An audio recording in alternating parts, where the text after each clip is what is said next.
नमस्कार साथियों, कैसे हैं आप लोग। तो दोस्तों, मैं आपका दोस्त प्रवीण सर आप सभी लोगों का स्वागत करता हूं करंट अफेयर्स की क्लास में। साथियों, आज की करंट अफेयर्स में बहुत ही महत्वपूर्ण चीज़ें हैं। देखिए, हर रोज़ की करंट अफेयर्स की जो मेरी वीडियो जाती है आप तक पहुंचती है, बहुत ही महत्वपूर्ण होती है। आप ये समझ लीजिए, आपके जीवन में जितनी भी समस्याएं हैं करंट अफेयर्स को लेकर, ये सारी समाप्त हो जाएंगी यदि आप करंट अफेयर्स को बहुत अच्छे से फॉलो करते हैं। तो साथियों, आइए बात करते हैं आज के करंट अफेयर्स में। आज की करंट अफेयर्स की बात करें तो एवियन फ्लू की बात की गई है। एवियन फ्लू की बात करें तो एवियन फ्लू क्या है अभी हम बात करेंगे। तो आप देख सकते हैं यहाँ पर कौवे कौवे को आप देख सकते हैं, और कौवे जो हैं, काफ़ी कौवे जो हैं यहाँ पर मरे हुए हैं। और आप जानेंगे आज कि क्या रीज़न है और किसके कारण है, क्या है, इन सभी चीज़ों के बारे में आप देखेंगे।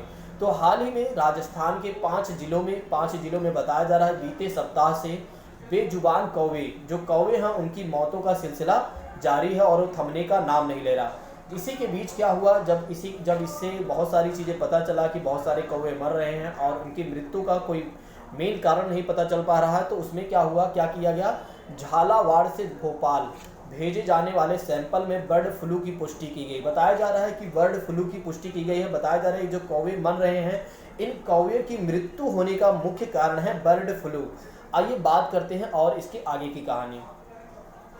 देखिए, यह मामला है क्या और कब कब से यह चीज़ें चल रही हैं।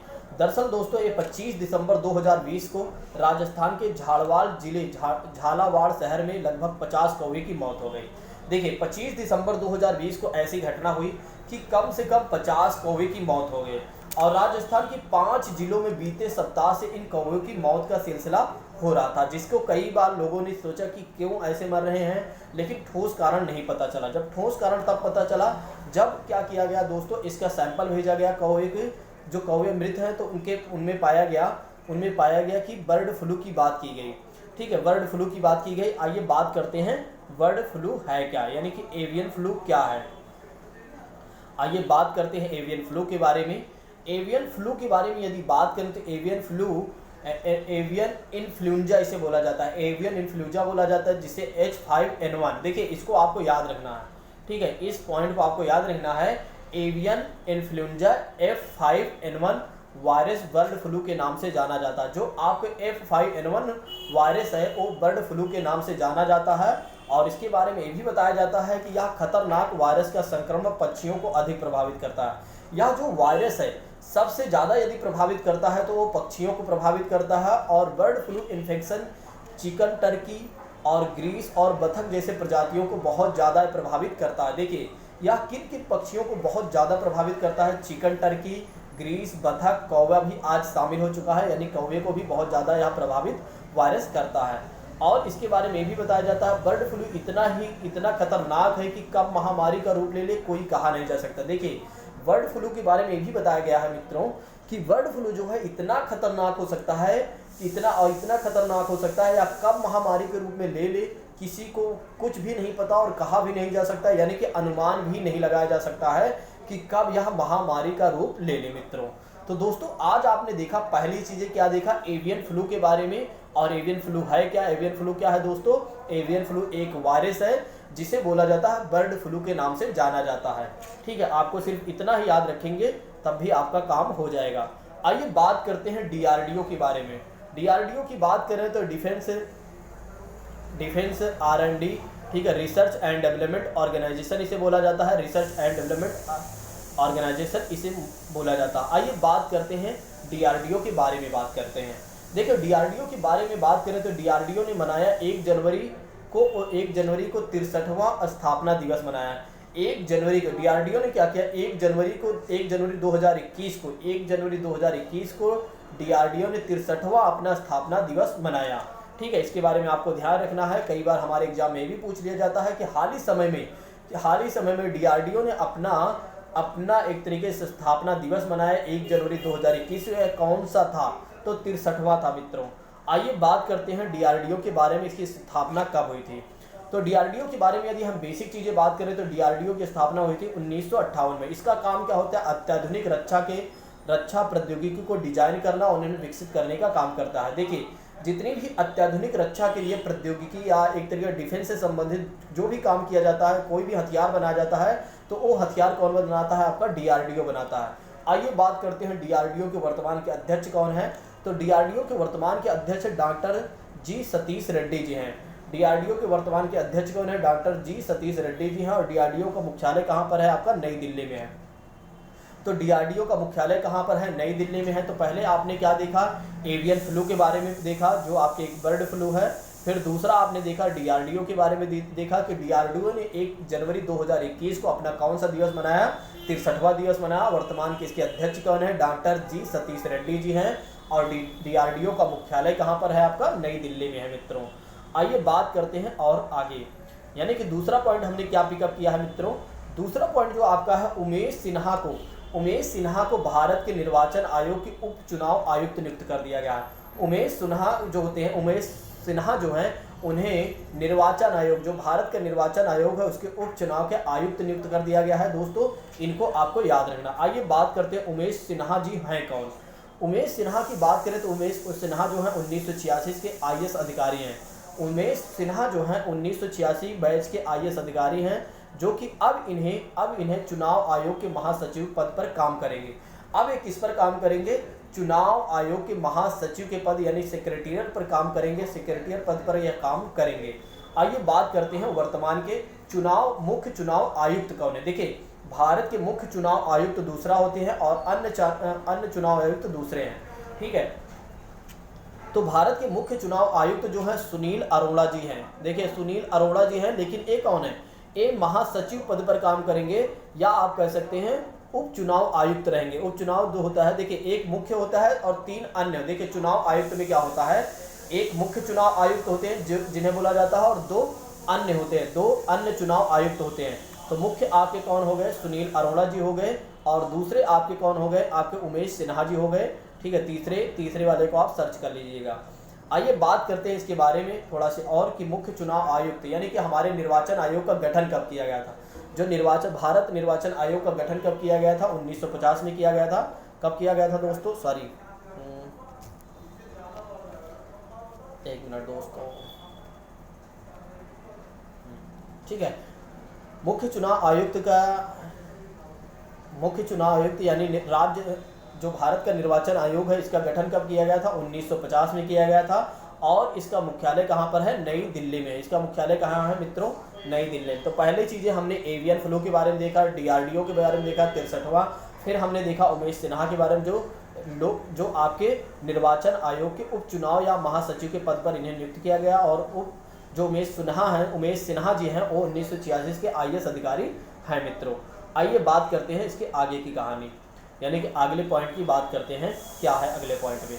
अगले पॉइंट की बात करें तो शोभा मोंडल जी बनी steel authority of India limited की अध्यक्ष। इसको आपको ध्यान रखना है।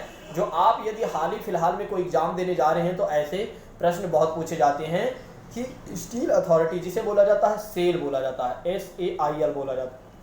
ठीक है दोस्तों, steel authority of India limited के अध्यक्ष कौन बनी है? सोमा मोंडल जी हैं, या एक महिला हैं, सोमा मोंडल जी बनी है। और 1 जनवरी 2021 को steel authority of India limited के नए अध्यक्ष के रूप में सोमा मंडल को नियुक्त किया गया है। कब नियुक्त किया गया था? 1 जनवरी 2021 को नियुक्त किया गया है। किसे नियुक्त किया गया है? सेल का अध्यक्ष सोमा मोंडल जी को। और इसके बारे में भी बताया जाता है कि इसी के साथ स्टील अथॉरिटी ऑफ इंडिया के अध्यक्षा बनने वाली यह पहली महिला है। देखिए, स्टील यानी कि सेल इंडिया लिमिटेड की जो स्टील अथॉरिटी ऑफ इंडिया है, इसकी अध्यक्ष बनने वाली यह पहली महिला है। कौन? आपका सोमा मंडल जी हैं। सोमा मंडल वर्तमान के स्टील अथॉरिटी ऑफ इंडिया के अध्यक्ष। इसके पहले कौन थे? अनिल चौधरी जी थे। तो अनिल चौधरी की जगह किसने लिया है? आपका सोमा मंडल जी ने लिया है। आइए बात करते हैं सेल के बारे में बेसिक डिटेल। सेल की बात करें तो सेल का जो आपका मुख्यालय कहाँ पर है? नई दिल्ली में है। और दूसरी बात करें सेल की स्थापना कब हुई थी? 1954 में हुई थी। सेल का मुख्यालय कहाँ पर है? नई दिल्ली। सेल का मुख्यालय कहाँ है? नई दिल्ली में। और सेल की स्थापना कब हुई थी मित्रों? सेल की स्थापना हुई थी 1954 में। आइए बात करते हैं अगली बात करें तो अगले पॉइंट की बात करें तो बहुत ही अच्छा प्रश्न है, यानी कि अच्छा पॉइंट है। ऑस्ट्रेलिया ने अपने राष्ट्रीय गान के शब्दों में बदलाव कर दिया है।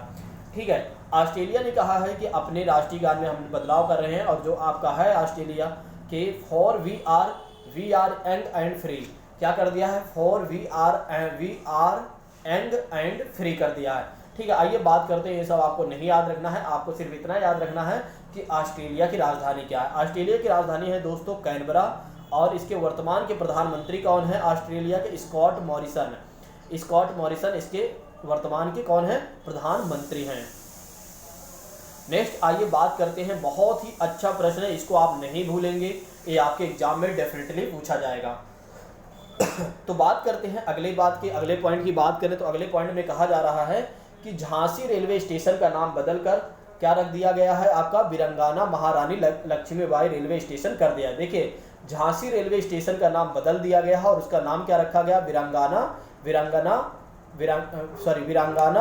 वीरांगना महारानी लक्ष्मीबाई रेलवे स्टेशन कर दिया गया है। आइए बात करते हैं यहाँ कहाँ पर किया गया है। ठीक है, यानी कि इस नाम को कहाँ पर परिवर्तन किया गया है? तो भोपाल के शहर में किया गया है। और राज्यसभा सांसद प्रभात झा ने झांसी रेलवे स्टेशन का नाम बदलकर वीरांगना महारानी लक्ष्मीबाई कर दिया गया है। और इसी के साथ साथ भोपाल के हबीबगंज रेलवे स्टेशन का नाम बदलकर अटल बिहारी वाजपेयी यानी पूर्व प्रधानमंत्री अटल बिहारी वाजपेयी के नाम पर यानी प्रस्ताव रखा गया है कि अब क्या किया जाएगा? अटल बिहारी वाजपेयी के नाम पर एक स्टेशन का नाम और बदला जाएगा। जो रेलवे स्टेशन है आपका हबीबगंज रेलवे स्टेशन है। हबीबगंज रेलवे स्टेशन का प्रस्ताव जारी कर दिया गया, यानी हामी भरी गई है कि अब हम बदलेंगे, हबीब रेलवे स्टेशन का नाम बदलकर क्या कर देंगे? अटल बिहारी वाजपेयी रख देंगे। आइए बात करते हैं मध्य प्रदेश की राजधानी के बारे में। मध्य प्रदेश की बेसिक डिटेल की बात करें तो मध्य प्रदेश की राजधानी क्या है आपका? भोपाल। और यहाँ के मुख्यमंत्री कौन है? मुख्यमंत्री यहाँ के हैं शिवराज सिंह चौहान, यहाँ के मुख्यमंत्री हैं। आइए बात करते हैं और अगली कड़ी की बात करें। अगली कड़ी की बात करें तो उत्तराखंड सरकार ने क्या किया? अभी लॉन्च किया घाट पेयजल योजना। उत्तराखंड सरकार ने अभी हाल ही समय में क्या लॉन्च किया? घाट पेयजल योजना लॉन्च किया है। दरअसल हुआ क्या था, क्यों ऐसा लॉन्च करना पड़ा? उत्तराखंड सरकार ने घाट पर जल योजना की शुरुआत की। वर्तमान के उत्तराखंड राज्य के गुराना में पहाड़ कटिंग के दौरान 2 जगहों पर क्या हुआ था? पेयजल पूरी तरीके से क्षतिग्रस्त हो गया था। पेयजल जो था दोस्तों, वो पेयजल यानी पानी पीने वाला जो पानी था वो पूरी तरह से क्षतिग्रस्त हो गई थी, और जिसके कारण क्या किया गया? आपका पेयजल योजना लॉन्च करनी पड़ी सरकार को। यानी किसको? कौन सी सरकार को? उत्तराखंड के। जिसे ठीक करके जल्द से जल्द शुरू करने के राज्य सरकार ने निर्देश जारी कर दिया है। उत्तराखंड के अलावा घाट रई, आंवला घाट रई और ठुलीगाड़ योजना से पानी का वर्तमान में आपूर्ति की जा रही है। ठीक है, तो ये सब आपको नहीं ध्यान रखना है, इतनी बड़ी चीजें। आइए बात करते हैं आपको इसमें बेसिक डिटेल के बारे में। उत्तराखंड की बात करें तो उत्तराखंड के वर्तमान के गवर्नर कौन है? बेबी रानी मौर्य जी यहाँ के उत्तराखंड के आपके कौन है दोस्तों? राज्यपाल है यानी गवर्नर है। और यहाँ के मुख्यमंत्री कौन है? त्रिवेंद्र सिंह रावत यहाँ के मुख्यमंत्री हैं। और यहाँ की राजधानी क्या है दोस्तों? देहरादून। और गैरसैंण यहाँ की आपकी राजधानी है। तो यहाँ की राजधानी 2 राजधानी है, एक देहरादून और गैरसैंण राजधानी, जैसे आपकी जम्मू कश्मीर की 2 राजधानी है। आइए बात करते हैं जापान के बारे में। जापान ने अभी हाल ही समय में क्या करने के लिए उसने क्या किया है? बात करते हैं जापान के बारे में। 2030 में जापान ने कहा है कि 2030 में जापान लॉन्च करेगा दुनिया का पहला लकड़ी उपग्रह। देखिए जापान ऐसा करने वाला, लकड़ी उपग्रह लॉन्च करने वाला जापान विश्व का पहला ऐसा देश बन जाएगा जब 2000 में यह लॉन्च करेगा ऐसे सैटेलाइट। तो बात की जा रही कब करेगा, किसके साथ करेगा? जापानी कंपनी है, जापानी कंपनी और क्योटो विश्वविद्यालय दोनों मिलकर काम करेंगे। देखिए ऐसे सैटेलाइट को लॉन्च कौन करेगा? जापानी कंपनी और क्योटो विश्वविद्यालय के साथ मिलकर, यानी ये दोनों, एक जापानी कंपनी और एक क्योटो का विश्वविद्यालय, दोनों मिलकर 2023 तक जापान दुनिया की पहली सैटेलाइट बनाएगा और उसे 2030 में क्या करेगा? 2030 में इसे प्रक्षेपित करेगा। 2023 में तो इसे बनाएगा और 2030 तक अंतरिक्ष में स्थापित करने का लक्ष्य बना रहा है। ठीक है, क्या लॉन्च किया जाएगा? लकड़ी की सैटेलाइट, यानी कि दुनिया की पहली लकड़ी सैटेलाइट होगी। आइए बात करते हैं इसके बारे में, क्या है लकड़ी सैटेलाइट वगैरह। इसके लिए सुमितोमो फॉरेस्ट्री कंपनी ने इसके लिए पेड़ की ग्रोथ और अंतरिक्ष में लकड़ी की सामग्री के उपयोग पर शोध करना भी शुरू कर दिया गया। देखिए अंतरिक्ष पर लकड़ी के बारे में जो शोध करना है उसको भी शुरू कर दिया गया है। बस इतनी सारी चीज़ें आपको नहीं याद रखना है, बस आपको एक ही पॉइंट याद रखना है कि अभी आपसे प्रश्न पूछा जाएगा हाल ही समय में या अभी हाल ही समय में किस देश ने 2030 में लकड़ी उपग्रह लॉन्च करने की बात कही है या लक्ष्य रखा है 2030 में, वो है आपका जापान करेगा ऐसा बात। ठीक है, ऐसा काम करेगा जापान। ठीक, इसके बारे में आप जानते ही हो। आइए बात करते हैं अगले। अब आइए बात करते हैं हमारे करंट अफेयर्स। आज की समाप्त हुई करंट अफेयर्स के बाद मैं आपको बताया हूं कि मैं आपको योजना पढ़ाता हूं मित्रों। तो डेली एक योजना मेरी चलती है, हर एक वीडियो में एक योजना और आपके 5 से 6 क्वेश्चन रहते हैं ट्रेडिशनल टॉपिक के। तो पहली बात करते हैं, पहली योजना आज की योजना है प्रधानमंत्री मातृत्व वंदना योजना। प्रधानमंत्री मातृत्व वंदना योजना की बात करते हैं। देखिए, प्रधानमंत्री मातृत्व वंदना योजना के तहत जो गर्भवती महिलाएं हैं उनको 6,000 रुपए की सहायता राशि दी जाएगी। जो गर्भवती महिलाएं हैं उन्हें क्या किया जाएगा, 6,000 रुपए की सहायता राशि दी जाती है इस योजना के तहत। लेकिन यह योजना बहुत ही पुरानी है। पहले क्या था, इस योजना का नाम मातृत्व सहयोग योजना रखा गया था और इस योजना को बदलकर क्या कर दिया गया, प्रधानमंत्री मातृत्व वंदना योजना कर दिया गया है। देखिए, इस योजना की विशेषता यह है कि बहुत ही 2010 के आसपास की है योजना और यह योजना पहले जो प्रधानमंत्री मातृत्व योजना का पुराना नाम है मातृत्व सहयोग योजना था। ठीक है, आइए बात करते हैं और भी चीज़ें। ठीक है, तो मैंने आपको बता ही दिया है इसका गठन कब किया गया है, यानी कि इस योजना की शुरुआत कब की गई, 2010 के आसपास शुरुआत की गई थी। लेकिन जब 2010 में इसकी शुरुआत की गई थी तो उस समय क्या था, यह योजना इतनी सफल नहीं थी जितना कि आप सोचते हैं, यानी कि एक तरीके से इतना सफल नहीं हो पाई और यहाँ तक कि बहुत से लोग इसके बारे में पहले जानते भी नहीं थे। इस योजना के बारे में बताया भी जाता है कि पहले इस योजना के बारे में बहुत सारे लोग नहीं जानते हैं। ठीक है, उसके बाद बात करते हैं प्रधानमंत्री मातृत्व वंदना योजना का लाभ कौन कौन किसे मिलेगा। देखिए, प्रधानमंत्री मातृत्व वंदना योजना में क्या होगा, जो गर्भवती महिलाएं हैं, स्तनपान कराने वाली महिलाओं को इसको फायदा होगा, जिसमें DBT के माध्यम से यानी कि डायरेक्ट बेनिफिट ट्रांसफर के माध्यम से सहायता राशि सीधे उनके लाभार्थी के बैंक में भेजा जाएगा सरकार के तरफ से। ठीक है, देखिए कैसे ये जाएगा, जो आपकी गर्भवती महिलाएं हैं उनको कैसे यह लाभ प्राप्त होगा। आइए बात करते हैं इसके बारे में थोड़ा से। पहली चीज़ें बताया जा रहा है, गर्भावस्था के पंजीकरण के समय 1,000 रुपये की पहली राशि दी जाएगी। 1,000 रुपये की पहली किस्त उनके पास भेजी जाएगी और दूसरी बात 6 महीने की गर्भावस्था के बाद उन्हें कम से कम एक प्रसव पूर्व यानी कि एक प्रसव पूर्व जांच के बाद ही 2,000 रुपये की दूसरी राशि यानी दूसरी किस्त भेजी जाएगी। फिर उसके बाद बात करते हैं, अगली बात क्या हो जाएगी, जब बच्चे का पंजीकृत हो जाएगा, जब बच्चा जो होगा पंजीकृत हो जाएगा और बच्चे का BCG और OPV, DPT और हेपेटाइटिस B सहित पहला टीकाकरण चक्र चालू हो जाएगा, तब उन्हें 3,000 रुपये की तीसरी राशि यानी तीसरी किस्त प्रदान की जाएगी भारत सरकार के द्वारा। दोस्तों, अब आइए बात करते हैं कौन कौन सी ऐसी महिलाएं हैं जो इसका लाभ नहीं उठा पाएंगी। ऐसे कौन कौन सी माताएं हैं जो इसका लाभ नहीं उठा पाएंगी। ऐसी महिलाएं जो केंद्र या राज्य सरकार में या किसी सार्वजनिक क्षेत्र में, यानी कोई ऐसी महिला चाहे वो केंद्र में हो चाहे राज्य में हो, क्या कर रही हो, नियमित रोजगार में हो यानी कि सरकारी नौकरी में है, तब वह महिला इस राशि यानी कि इस योजना का लाभ नहीं उठा पाएंगी। और दूसरी बात करते हैं कि वे भी नहीं उठा पाएंगी ऐसी महिला जो किसी अन्य योजना या कानून के तहत समान लाभ प्राप्त कर रही हैं। जो ऐसी कोई योजना चल रही है भारत सरकार की, ऐसी भी महिलाएं जो समान रूप से ऐसी ही योजना के तहत वो दूसरा लाभ ले रहे हैं, तो इस योजना का वो लाभ नहीं उठा पाएंगे। तो 2 लोग लाभ नहीं उठा पाएंगे, जो सार्वजनिक क्षेत्र में काम कर रही हैं महिलाएं, उनको सार्वजनिक क्षेत्र मतलब सरकारी नौकरी में, और आपकी ऐसी महिलाएं भी नहीं उठा पाएंगी इसका लाभ जो एक तरीके से किसी दूसरी योजना का लाभ उठा रही हो और ऐसी ही योजना भारत सरकार की चल रही हो तब। दोस्तों, आइए बात करते हैं आज के ट्रेडिशनल टॉपिक में। मात्र 5 से 10 क्वेश्चन है। आइए बात करते हैं। पहली चीज़ कहा जा रहा है, स्वतंत्र भारत में निम्नलिखित में से कौन सी महिला किसी राज्य की पहली राज्यपाल बनी थी। तो पहली राज्यपाल कौन बनी थी, श्रीमती सरोजिनी नायडू जी। फिर उसके बाद भारतीय संविधान लागू हुआ था 26 जनवरी 1950 को, इसको भला कौन नहीं जानता है।